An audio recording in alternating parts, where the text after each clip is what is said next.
Hola, ¿cómo están? Bienvenidos a un nuevo programa de En Palabras Simples, acá desde la Corte Suprema, un espacio del canal del Poder Judicial que busca en términos sencillos explicarles decisiones que ocurren en los tribunales de nuestro país. Hoy nos acompaña la ministra de la Corte Suprema, Andrea Muñoz. Ella es encargada además de la Secretaría Técnica de Igualdad de Género y No Discriminación de la Corte Suprema. Ministra, muchísimas gracias por estar hoy día con nosotros. Hola, buenas tardes. Muchas gracias por invitarme. Y además, nuestro periodista del canal del Poder Judicial, René Arriagada, que nos va a contar precisamente acerca de este tema que veremos en En Palabras Simples. Claro, vamos a revisar justamente qué es esta Secretaría de Igualdad de Género y No Discriminación que surge a partir de julio del año 2016 y después volvemos a seguir comentando con la ministra Andrea Muñoz. En julio de 2017 comenzó a funcionar la Secretaría Técnica de Igualdad de Género y No Discriminación de la Corte Suprema. Dentro de sus funciones esenciales está promover acciones de difusión y sensibilización de los funcionarios del Poder Judicial sobre problemáticas ligadas a la igualdad de género y la no discriminación. Además, realizará una labor de investigación y levantamiento de datos para generar diagnósticos sobre los conflictos que existen dentro del Poder Judicial. La labor no solo apunta a mejorar la convivencia entre los funcionarios, también a que se entregue un servicio íntegro por parte de ellos a los usuarios, apuntando a un mejor acceso a la justicia. Bueno, ministra, nosotros nos han comentado que al final surge como una necesidad en vista de que se dio una encuesta dentro del Poder Judicial de que 1 de cada 10 personas había presenciado, había sido víctima de un acoso sexual. ¿Cómo ustedes ven este tema? ¿Cómo se plantea, cómo se origina la idea de empezar a crear esta secretaría? Qué bueno que me preguntes, porque efectivamente el estudio existe y las cifras son esas sobre acoso sexual y que es un tema que nos preocupa, pero la instalación de la oficina viene en forma previa. O sea, en realidad nace, yo diría, a propósito o a partir de un plan de trabajo que aprueba la Corte Suprema, el Pleno de la Corte Suprema en febrero del 2015, y dice en forma explícita que hay que hacer impulsar iniciativas para incorporar la perspectiva de género en todo el quehacer del Poder Judicial. Y ese programa y ese plan de alguna manera está vinculado a las actividades que había estado teniendo la Corte en años previos en el contexto de una cumbre judicial iberoamericana que reúne a todos los países de la región y donde estos temas estaban muy en boga y instaba a que los poderes judiciales tuvieran oficinas o unidades de género, que se preocuparan de incorporar la igualdad de género y no discriminación en los poderes judiciales. Entonces nosotros habíamos empezado a participar y desde hace muchos años, el Poder Judicial desde el año 2001, iba siempre alguna ministra, etcétera, y el año 2014 la 17ª versión de la cumbre fue acá. Y ahí se constituyó en Chile, se constituyó una comisión, se llama Comisión Permanente de Género y Acceso a la Justicia, que impulsó mucho el tema. Chile es miembro de esa comisión, somos 7 países. Entonces, ya se dio en forma natural preocuparse del tema en forma más sistemática, porque habían actividades sueltas, íbamos a seminarios. Entonces, esta es una preocupación como Poder Judicial. Hemos suscrito tratados en que vamos a respetar la igualdad de género, pero ¿qué estamos haciendo en el Poder Judicial efectivamente? Entonces, nos subimos como a ese carro. A mí me designaron circunstancialmente, yo venía llegando a la Corte Suprema en esa comisión de la cumbre y entonces me pidieron que me hiciera cargo de los asuntos de género, así como una cosa general, sin mucha definición.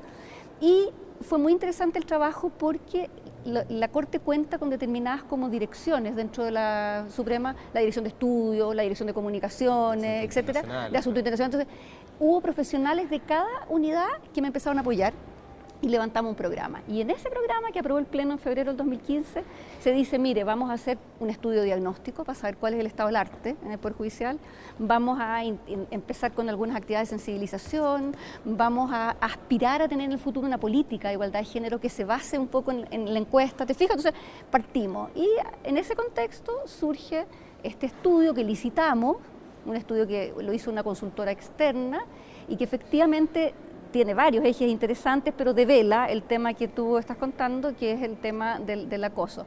Y entonces la constitución de la Secretaría Técnica viene el 2016 formalmente, pero recién está instalada, porque tuvo que abrirse concurso, tuvo que postular gente, todo un proceso. Pero la señal se dio ahí en julio del 2016 y el Pleno de la Corte Suprema dijo, ya, es el minuto de constituir una secretaría como una estructura permanente de carácter técnico que articule todas las iniciativas y las actividades en pos de lograr una incorporación más efectiva de la perspectiva de género poder judicial. Entonces, ahí ya, yo por eso cuando me preguntan por la Secretaría encuentro que es re importante decir que es un hito histórico dentro del Poder Judicial, yo me atrevo a decirlo así, es un hito histórico, que es parte de un proceso que se inició hace unos años, pero que marca el inicio de una etapa también notable, o sea, de que haya una Secretaría que tenga a su, digamos, que depende del presidente de la Corte Suprema, a través de la ministra que está encargada de los asuntos de género, para, en el fondo, articular iniciativas que permitan, básicamente, que los miembros del Poder Judicial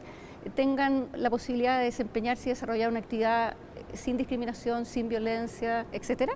Y por otra parte, que también esto permee todo el quehacer judicial, en la administración de justicia propiamente tal. ¿Con qué finalidad? Y con eso cierro para no ser latera. El acceso a la justicia, o sea, el enfoque que pone la Cumbre Judicial Iberoamericana es promover los asuntos de género como un tema de derechos humanos para lograr el acceso a la justicia, o sea, el acceso a la justicia que implique que los jueces en el fondo efectivamente logren entregar justicia a las personas que recurren, y muchas veces las mujeres, la gente de la diversidad sexual, porque nosotros también igual estamos interesados en que eso se levante, tienen menos oportunidades porque todos llevamos sesgos, todos llevamos estereotipos, todos nacemos con roles encasillados en determinadas conductas, entonces no es fácil de repente al ver un caso sacarse toda esta cosa que uno trae, y un poco esa es como la idea. Y en esa línea tenemos esta cifra que es bien relevante, que habla de un 10% de personas que dicen haber sufrido en algún minuto acoso de cierta manera. ¿Y qué otras cifras más relevantes revela este estudio, ministra? Y además consultarle cómo se va a ir familiarizando un poco a lo largo del país. Tengo entendido que con seminarios van a haber también, se comprende material audiovisual para poder hacer visible también claro. Esta secretaría. Bueno, en el tema del acoso sexual, que efectivamente fue uno de los hallazgos, dice que 1 de cada 10 personas ha sufrido, o sea, ha experimentado o ha tomado noticia de que alguien tiene alguno de esos tipos de conductas. Nosotros fue bien interesante, se hicieron preguntas que iban desde lo más trivial hasta conductas fuertes, indiscutiblemente acoso, o sea, desde los piropos, las insinuaciones, los contactos físicos no deseados, hasta requerimientos concretos. Y ahí la cifra es la que tú señalas, que es importante y que en el fondo a nosotros nos fue una voz de alerta, tenemos que hacer cosas. Y ahí hemos trabajado en una primera etapa, yo creo que hay que ir profundizando para ver de qué otra manera hacerse cargo. Una primera línea es capacitación, es sensibilización, es que la gente, colocar el tema sobre la mesa y que la gente diga, oh, esto es acoso. Esto no es una cosa porque, simple, claro, porque son conductas y comportamientos muy naturalizados. Entonces, primero y hemos hecho entonces un seminario aquí en Santiago mismo, lo inauguró el presidente de la Suprema, en Antofagasta, en Valdivia. Luego otra línea que es también de prevención y capacitación por la vía comunicacional. O sea, tenemos en ciernes, vamos a lanzar una campaña contra el acoso sexual al interior del Poder Judicial, ahora ya a finales de noviembre. Luego nos interesó también tratar de darles una capacitación y herramientas a quienes investigan disciplinariamente conductas de este tipo, entonces estamos haciendo... Es muy interesante ese tema, porque también el tema del abuso sexual viene con un tema de poder. Una persona que abusa o acosa sexualmente a otra generalmente es una persona que tiene un rango más alto, entonces, ¿por dónde van a ser los canales? ¿Cómo se ha ido viendo ese tema de cuáles son los canales para que una persona también se sienta con la espalda, se sienta protegida para poder denunciar un acoso sexual? Claro, o sea, una de las cosas que llamaba la atención es que, no obstante esa cifra alta, la gente igual no tenía canales por donde denunciar, finalmente terminaba hablándolo con el vecino, con sus cercanos, etcétera, pero muy poquita gente lo denunciaba formalmente para que se investigara y eventualmente se sancionara. Entonces, la otra línea de trabajo que estamos haciendo es mejorar los protocolos de en el fondo denuncia, tramitación y sanción. Nosotros, el Poder Judicial tiene autoacordados que regulan la forma de investigar los comportamientos que transgreden las obligaciones funcionarias, digamos, por decirlo así. Entonces, la idea es, hemos estado trabajando todo este año en mejorar, porque hay un protocolo que está metido dentro de la política de clima laboral. La política de clima laboral aborda ya el tema del acoso sexual, incluso describe conductas que podrían entenderse como acoso laboral. Está escrito, aprobado por el Pleno de la Suprema el año 2012, pero tiene tal vez un mecanismo de investigación y de tramitación que no se condice con el tema, no sé si me explico. Entonces nosotros hemos ahora estado trabajando para ver de qué manera mejorar el acta 129, que es el acta a través de la cual se hacen los procedimientos disciplinarios para que en el fondo las personas puedan tener más facilidad para aportar sus pruebas, porque de repente puede ser difícil aportar pruebas, pero eso tiene que aprobarlo el Pleno. Hemos estado trabajando y esa es otra línea, porque ¿cómo le dice uno a las personas, sí, anda, denuncia, si no tiene la seguridad de que tiene un proceso transparente, abierto, que le va a dar seguridad de que al menos se va a investigar, porque nosotros no queremos, entre comillas, ir como a la mala, como cortar cabezas, tiene que haber un debido proceso, claro. La persona denunciada tiene que poder hacer sus descargos. Y por ahora no existe la posibilidad de que quizás exista un ente exclusivo para ver ese tipo de situaciones que se dan.